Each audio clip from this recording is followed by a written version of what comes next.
Hello there. A government bill due to be published tomorrow will contain elements that break international law, says a minister.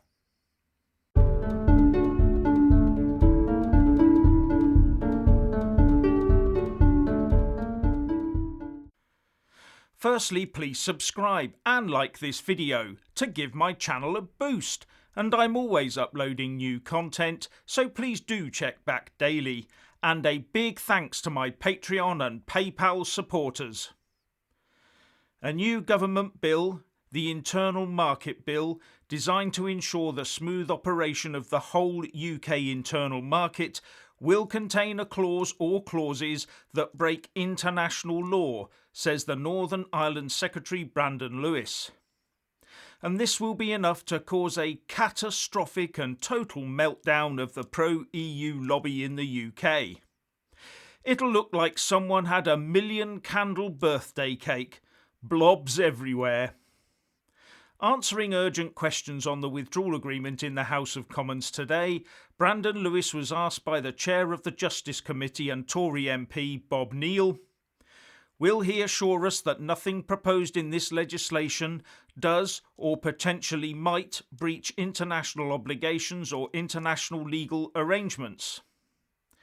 To which the Northern Ireland Secretary responded by saying, I would say to my honourable friend that yes, this does break international law in a very specific and limited way.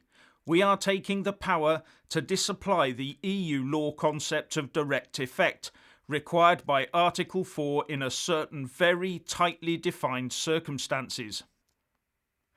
And of course, out come all the jokers saying that they'll now feel empowered to break the law as they see fit, but in a very specific and limited way, in very tightly defined circumstances, so that must be okay then.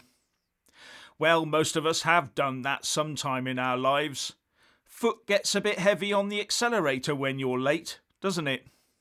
Anyway, Remainers and Rejoiners and the left have taken up their political cudgels, and it has apparently been the cause of the Treasury Solicitor and head of the government legal profession, Sir Jonathan Jones, deciding to quit. And Theresa May was not best pleased and had already said, the United Kingdom government signed the withdrawal agreement with the Northern Ireland Protocol. This Parliament voted that withdrawal agreement into UK legislation. The government is now changing the operation of that agreement. Given that, how can the government reassure future international partners that the UK can be trusted to abide by the legal obligations of the agreements it signs? Now, as I said in a video yesterday, the problem with the law is that the government still has to obey it. And once the courts get their pro-EU molars into it, then any such law will be voided. And that's when I brought up the possibility that the insertion of Article 38 into the 2020 Withdrawal Agreement Act was designed to specifically prevent the courts from overruling those clauses in the Internal Market Bill, on the basis that Article 38 states that UK sovereignty subsists despite EU law still being operable under the withdrawal agreement itself. And this seems to have been confirmed when Tory MP Ian Duncan Smith told the House of Commons, I wonder if my honourable friend recalls that in the Act that gave effect to the withdrawal agreement, it is quite clear in Clause 38 that the government did reserve to itself the right to make clarifications under the sovereignty clause. Now, given that is the case, and given that when the protocol was signed the government recognised that the state aid rules would apply to Northern Ireland, this extension to the rest of Great Britain is an interpretation by the European Union. The government is quite within its rights to dispute that interpretation and use Clause 38 to explain that they don't agree with that and will not implement such an agreement. And writing in the digital edition of The Telegraph, Associate Editor Camilla Tominey said that this clause was the brainchild of veteran Tory MP and Brexiteer Sir Bill Cash. And she quotes an unnamed MP as saying, There is no doubt Clause 38 has paved the way for this. It provides the means for Parliament to overrule anything in the treaty. That is what MPs voted for in January. The idea that the Irish or Labour MPs or the European Commission didn't know what was in the Withdrawal Act is nonsense. Good old Bill Cash, thinking ahead constitutionally as always. And it seems it took a marathon session for its insertion into the Withdrawal Agreement Act to be agreed. But as I alluded to yesterday, if properly constructed, this law will give no scope for pro-EU litigators to go to the Supreme Court or the Scottish Court of Session to try and get these Withdrawal Agreement treaty busting clauses voided. But I suspect a lot of money and legal firepower will be employed in trying. A real bundle of cash.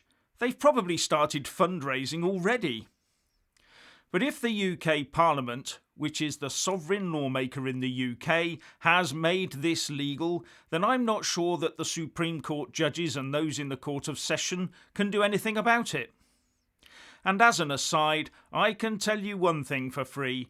If Scotland did become independent and Nicola Sturgeon did something like this, she would be lauded from all sides as the heroine of independence. The UK government is insisting that the withdrawal agreement is contradictory, with the Telegraph quoting a government source as saying, "The protocol is contradictory in some respects. It talks about protecting the EU single market, but also giving Northern Ireland unfettered access to the UK market. You can't have both." Now, given that alone, the withdrawal agreement treaty needs rewriting.